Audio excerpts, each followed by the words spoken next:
dismiss history at our peril. Liberty Nation Radio with Mark Angelides. And you're on Liberty Nation Radio, heard coast to coast on the Radio America Network. I remain your host, Mark Angelides. And we're very fortunate to have with us Liberty Nation's national security correspondent, Dave Patterson. Now, Dave, there's something that you and I have been wanting to discuss for a while, and that is Donald Trump's fairly recent message regarding Antifa. Now, I do want to delve a little bit into what Antifa is and why there are so many people saying, oh, it's not an organization. Because it's, besides its flag and its funding resource and things. But we'll get into that. But you brought up a fascinating point. Now, I'm just going to quote what would you call it here? The truth as Donald Trump calls it a truth, right?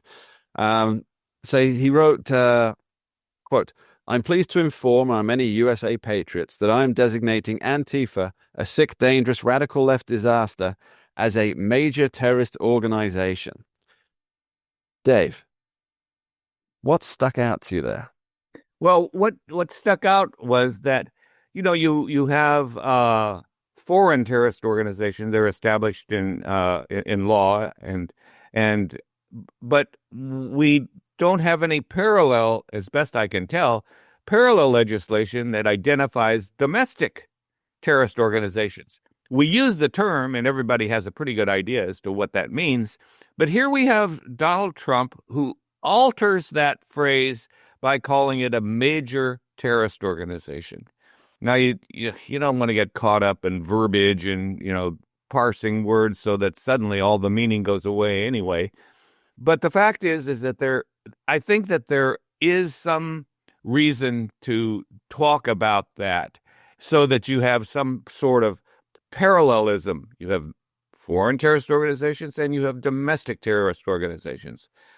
What I believe is going to trip the administration up here is, and believe me, Antifa is a terrorist organization.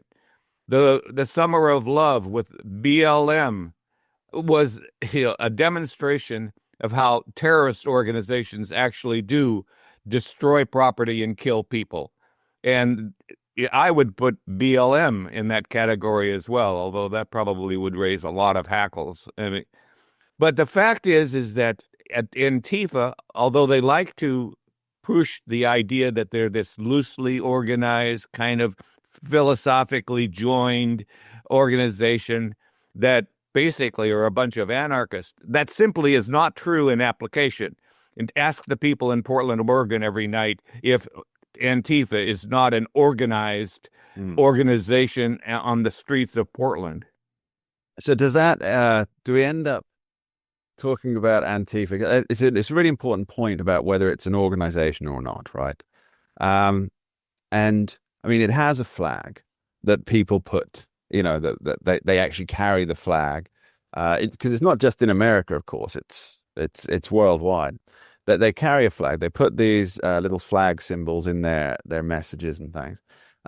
They get funding for different events as well. Now, this is not always apparent tracks on these funding, but funds go towards the, quote, anti-fascist movement. And from a diverse array of sources as well, some of which are quite well known. But the very fact is that they organize. And so unless we're playing Bill Clinton's, it depends on what the meaning of is, something that organizes is therefore an organization, right? Well, one would think. Yeah, it may be decentralized, but so are most of the terrorist organizations in the world, aren't they, Dave? Yeah, I mean, that's exactly right. So here's the way it would be, I think, a reasonable way to think about this. If you've got Antifa in your town and they're throwing bricks through people's store windows and they have their flag, which reminds me of a Eddie Izzard comedy routine. But if they've got their flag and they're destroying property, starting fires, they are a terrorist organization. In the microcosm, you round them up and put them in jail. That's how easily you can identify that. I mean, you're a loosely organized group of people, but the group I'm looking at looks organized, and you're in trouble.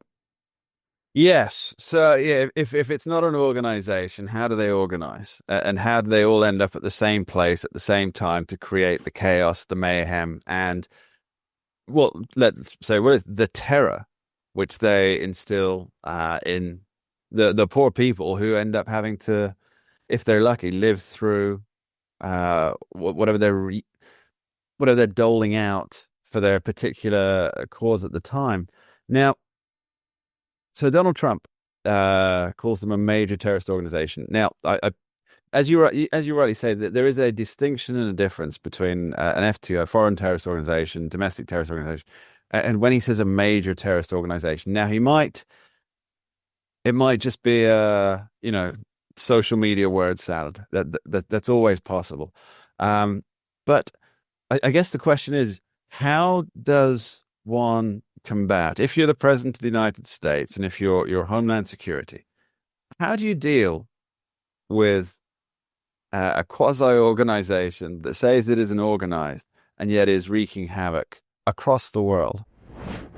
Well, as I said, I mean, you deal with it on the local level. I mean, you got a flag, you got a bunch of people that are acting out, and they become the problem. And it may be 20 people, more than likely 100, oftentimes 200 people, and they're acting out and causing problems.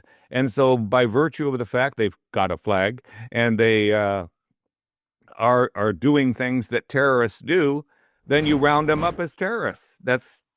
But Dave, surely there's an optics issue, and this would be classed as mostly peaceful terrorism. Right. Yes. Yeah. You watch too much CBS. But here's the fundamental problem. I mean, I think taking it down to its foundational issues, and that is we don't have legislation that identifies specifically how to go about doing this. And if Donald Trump wants to be effective in his identification of major terrorist organization, it needs legislation. It needs something very specific that lawyers can't weasel word their way out of.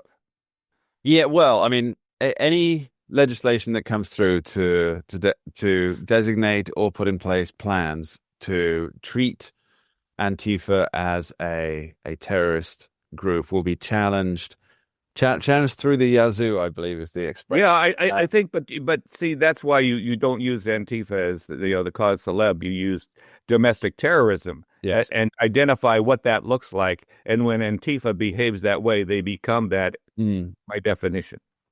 You pointed out earlier that the way to deal with this on an immediate level is through the local level. So, for example, you see 50 people firebombing the local ice center, that kind of stuff, or sending fireworks at law enforcement while they're trying to do the job, while they're wearing the black garb, the Antifa flags, things like that.